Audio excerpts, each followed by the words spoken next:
It helps them secure a great positioning with the creep wave bottom, but let's speak about mid for a little bit. You said before that you believe the Lesh is slightly favored as actually top lane. Miposhka in some trouble with that first use of the Metamorphosis. Going to attempt to deny, but just not there in time. And simultaneously, we've also got another kill on the secondary support, Tundra, off to a great start in their side lanes. Look like though to start mid lane, going quite well for Lyle at the moment. 16-2 compared to the 12-1 in top lane. Collapse, alright, there we go. And top lane, they're going to make another go here with this Huron Collapse. They don't have meta, so a lot of the damage is going to be there for Tundra to be able to fight back, and that should mean Spirit, snaking with the raindrops. Alright, they're still able to get him though nonetheless. So Spirit, another kill onto Snaking's Crystal Maiden. Even the supports as well, now getting towards that first power and consider about rotating. Lyle might be in some trouble, but he does have Mirror flying over the top. Still, they're going to be able to refresh the spells on 9, and now that gives him the level 6 as well off the back of the kill, so they'll be able to chase Mirror down as well. Tundra even maybe getting a juicy stack as well with some of the big creeps that are still left over, so great rotation out of both Snaking and Saxa. Not like a clear logic to it. What's going on here, Mr. 9? Well, we'll be in a pretty good position to get the bump up. 9's still going to have some other spells to look to play with. Even Sarks is in as well. Once again, trying to hope for the chakra, but 9, he's overplayed his hand. Snaking is a decent chunk ahead of his team, though. Does that have them soon to connect? Yatoro's going to be forced to pop the Dark Ascension just to try and fly away, but the Solar Bind just completely slows him down, so what's going on here? Collapse has got the RP at the ready. It's just Miposhka, so it's not really like these two have a lot of damage, and Skeeter's fighting back as well, and well, now Collapse has got no one. He's got to look for a solo RP. They've actually got the relocate. So the +2 is going to come out. Lyle's got a decent amount of mana to continue to fight back. But you got to respect 9 TPing him with a Pangolier. Rolling Thunder back up at the ready if required. But oh no. Tethered away, but Lyle's like, boys, you left me. Yeah, you saved Collapse. Nice sidestep. All could bounce off. Looks like they'll still get the kill nonetheless. So yeah, Collapse survives. But mid lane though, 9. But it gets some separation, but the great use of the telekinesis is going to send him back in the river. Even the RP will be used to just help secure the kill, and use of the RP, 9 is going to be able to get some distance away pretty close to the tier 2 tower, and they don't even really need many people to help protect him, so another attempt from Spirit's not going to pay out. Meanwhile, hang on, what the hell is going back here? What just happened? Tundra take a fight without Spirit's bodyguards around the Lesh, and they just easily mop the floor. Toro? What's he doing? He's got the boys actually looking to play aggressive off the back of the smoke. There's no RP for Collapse, but somehow he finds the angle onto 2. They're going to drag them over to Yatoro. But he doesn't want to take the team fight with 9 showing up the Rolling Thunder. That's going to act as a deterrent. Spirit forced to reposition back towards the secret shop, but it doesn't seem like they're going to be able to be successful. Maybe Lyle can turn it around, though. Standing strong off the back of the Bloodstone, they'll get the kill onto the Pango. So a decent trade for them at the moment, but Lyle, he's still got Mirror to back him up as well. They're going to go back in once again. Yatoro into the middle with the silence, but the Roar holds him in to play Skeeter. Stolen Roar. Of course, Skeeter, he's still got that Aegis for another 20 seconds, but Tundra, going to be really cautious how far you want to continue on. The Lesher's kind of too long simultaneously. He's going to try and skewer Saxa over to the left side, but he's now the one that's in trouble. Rooted into place, and no, Skeeter's got plenty of damage to blow up the mag, and I mean, 9's even looking for a +1 as well. Blink is almost up for 9.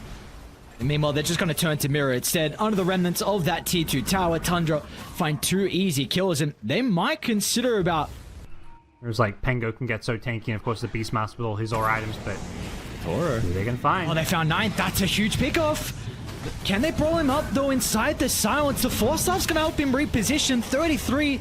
All his auras just keep 9 alive, and now he's going to jump back in as well with the Rolling Thunder, creating chaos, but they need Skeeter for the damage, and the Terror Blade, he's going to funnel in from the right side. Now with the meta activated, they've isolated the Leshrac, and Lyle, well, he'll be the only person to go down so far, but 33, he wants to make sure they bury another member inside the grave. They'll catch up to Miposhka. Meanwhile, up to the north, though, Mirror, playing around with Yatoro. Yatoro should be able to fly himself away, though. So he's Tundra adapting. They're just sending in illusions now. That's going to go. Too. We'll start before Spirit. Still, it is meta on cooldown for 20 seconds, so a lot of the damage is not going to be there for Tundra. A wasted Rolling Thunder. Maybe this is the opportunity for Spirit. Once again, Skewer back over to Yatoro. Let's see if the support's going to be able to keep 33 alive for the moment with the force stuff once again. 33 pushed away from the aggressive attempt. Tundra will be able to reposition. They can double back. Meta's back up now from Skeeter. They want to go back in. Collapse though. RP clips multiple heroes, but they just don't have the damage. Skeeter completely untouched inside the team fight. The meta damage is too much for them to handle. They'll be able to chase down Mirror as well over to the left side. There's no tether away for the IO. Oh, he's not even done. Just the support to show for it. Definitely the big issue, as you said. They just don't have the damage in. You know who does it? Skitter's TB. He's got the damage. He's eating these heroes alive. Even the reflection and things. See that yours? What the hell? Collapse? He's ready. Oh my lord, Tundra, what a debut here at the Berlin Major. They are just obliterating Team Spirit. Lyle's caught out a Hurricane Pike to make sure he can get no more spell life, so off the Bloodstone, and it might be call it territory. This is looking like a very convincing win. Uh-oh, they're going to cut him off. Look, the pathing here from Tundra. Oh dear. They get a glimpse of him underneath the ward. Yatoro, Mirror, they're going to run to the vision as well. So Tundra, bottom to top they go. Look at the pincer movement. Sarksa from the north, 9 from the south. There's just no escape. Collapse is able to get a little bit of distance away, but the Scardy's already been applied. And now they've even caught out Eye before he's able to enter the bridge. Yeah, it's just... The items just aren't kind of reaching a point where they can impact this game. I like that he disassembled the Radiance, like playing into Reflection, just getting this Nullifier, trying to, they just lack single target damage. Alright. Skewer back. Yep, instant Hurricane Pike usage. Skeeter is out of danger, and they're going to be able to turn it back over to the Night Stalker as well. Mirror, he'll keep him healthier, but that means the tether is not over the Leshrac, so he's completely vulnerable without the buffer. Down goes La without a buyback. And now Yatoro, he's in some trouble as well. Dragged further inside the base. But Poshka, he'll only keep him alive momentarily as Tundra looking to close this one out. Last set of barracks soon to be claimed. Spirit, they're going to very much struggle up against the Megas. I mean, it's a 32,000 net worth lead, 34 minutes in. You know it's a rough game when the net worth is almost the same as the minute mark. Yeah, this is one for the books now. Expect the GG any second now, hoping that maybe an overextension with the skewer back, but with that missed RP, they call it, yeah. He was looking for one last skewer into the fountain maybe, but wasn't to be. Alright, Tundra. Well, they're going to continue with their pretty recent success versus Spirit. Of course, it is just game 1, but...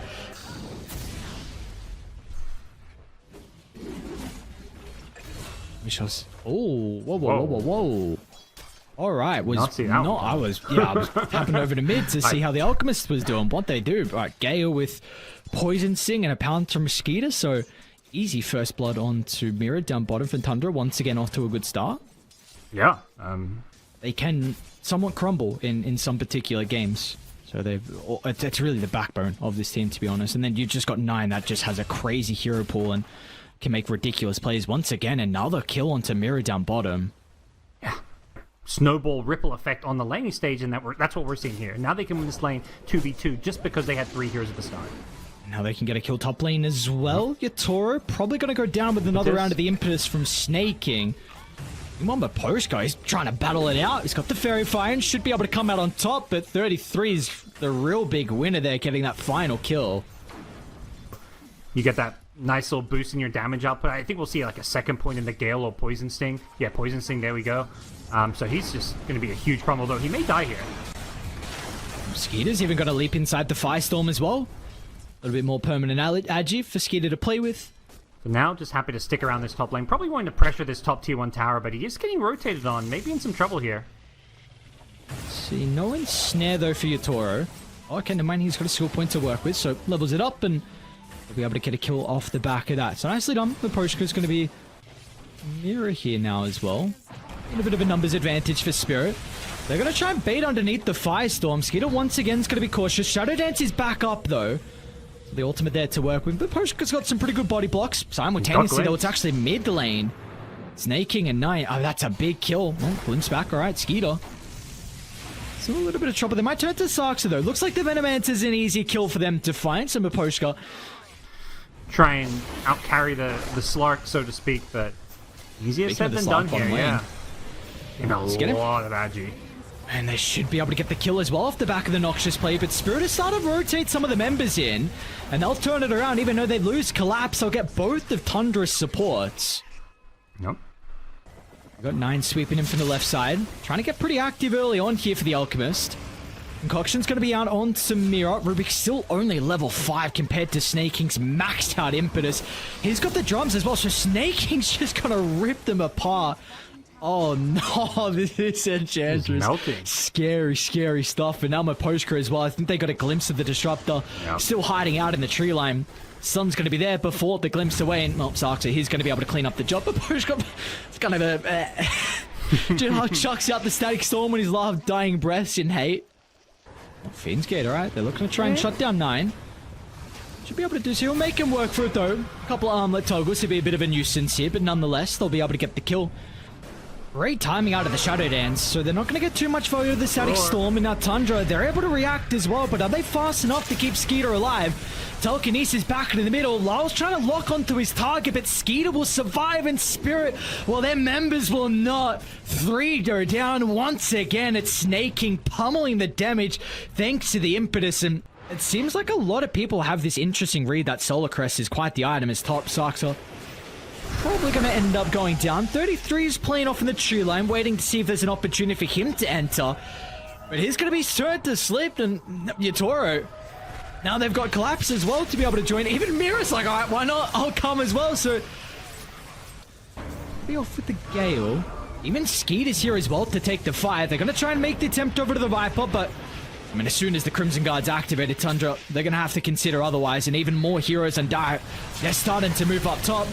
They still get the jump. Skeeter's into the middle, trying to bring down Lyle. They should be able to do so successfully, and Skeeter is able to duck up to the northern side as well. Now Tundra, they're poking from afar. Snaking soon to be out of mana though, but the impetus shots continuing to raid down and Collapse. The Underlord, he's just going to get blown up from afar once again. Snaking. These goddamn Enchantress, dude, does so much damage.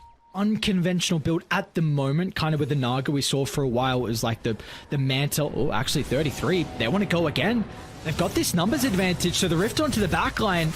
They'll be keeping that vision. But the Glimpse, no escape for 33, so they're starting to get very active on Team Spirit. Even if it's just like a Naga somewhere looking for kills. But Tundra, I think knowing this, are going to stick together a lot and look to make a play of their own. Unlucky. Oh, they're coming bottom. Hang on a second, they want to fire on Spirit. All of a sudden, look at all the heroes.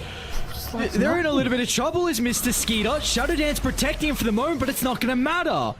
Team Spirit, alright, they're a bit too late to protect the Disruptor, but it did not matter. Definitely in fighting shape right now as Spirit. The smoke, they're going to run in the high ground, but Tundra, they're set up. Great reactions out of the BKB from Skeeter. He's going to be able to stand strong and continue to pummel in the damage onto the Viper. Lyle will go down, but of course it's just round 1. Yatoro looking to try and get themselves set up. Song's going to be able to control them inside the middle, and there's no escape in the kinetic field. Down goes Skeeter, and it looks like Snaking soon will follow him as well. With this, both sides ready to go for this potential second row spawn. Snaking is going to be able to control the Rift though, so a lot of vision for them to play with inside this team fight. Out of the southern tree line, they're looking to try and hide out. Yatoro is trying to find the opening. They're going to start on the Naga Siren first, forcing out a defensive force stuff along with the Song. They're not going to have the damage inside the BKB, so Yatoro will be able to reposition, but that was a lot committed early on for Spirit. Can they go back in afterwards, as it looks like Tundra, they'll just turn their attention over to Collapse, even dropping a Roar to hold them inside the place, but Collapse, he wants to re-enter the team fight, an instant use of the buyback in a Tundra. It's an all-out retreat, but can they cut their losses as Spirit? They've caught up to the Elkis Mirror. He'll drag him back. 9's going to go down, and in the end, Spirit, what an incredible fight. All they lose is Collapse and turn this game around. Snaking. They'll be able to glimpse him back inside the Firestorm. Snaking, he'll go down, but he's got to buy back at least. You got to be cautious though, because these cooldowns are coming back up. Song's ready, and Postcott is almost got the Static Storm in 15 as well. So Tundra, you've got to position ever so perfectly for the defense. They're going to try and poke from afar, though. They'll start on low. Of course, here's the Aegis carry. Do you really want to put all your attention to the Viper? And, well, that puts 33 out of position. Meanwhile, Skeeter, though, he's trying to hunt the backline. An early use of the BKB. He wants to take away the static storm threat, but he just doesn't have the damage by himself. And now with the BKB expiring, there is going to be no escape for Skeeter. The rest of the team, they want to fondle the area. Finally, 9. All right, hang on. Okay. Look at the damage for the Alchemist. Finally, 9 starting to get the right clicks going. It's collapsed. Forced out to the left side, but the Chi's going to be eaten with the Underlord. A fresh health pool to be able to work with. They're going to hold him in place with the Roar as well, but they're not addressing Lal and Yatoro, so both the cores, they're starting to hit back as Tundra needs to retreat. They're going to Delta split away as Saxa. They'll stop his TP just short. Yatoro's going to be there up on the higher ground. That's 2 down without a buyback. They're actually going to continue to jump and try to get them close to 33. And the telekinesis on forward. I hear a BKB off for the right side. Yep. Skeeter, no, he should be able to get the kill, but can he escape? I don't think he's got is he damage. not even going to get the kill? Oh, Skeeter, not like Sharp this. now. Oh my lord, this is the disruptor we're speaking about, man. Like, if inside the draft, he's in a great edge to the Slark, and he is popping everything to try and kill my post-green. He can't even get him. 33's going to be a little bit careful up here. He's going to get spotted in a second, but... CIS teams in the disruptor, they love this hero, Ares. And a better duo for the boys over there. They play it at such an incredible level, and oh, it seems like Spirit, yeah, they've done it. G's are going to get dropped, so our first series of Group B, and for these two teams in particular, is going to go the way of a tie. It was a very dominant game, one from Tundra, but Team Spirit, well, they proved that they can play just as dominant as well.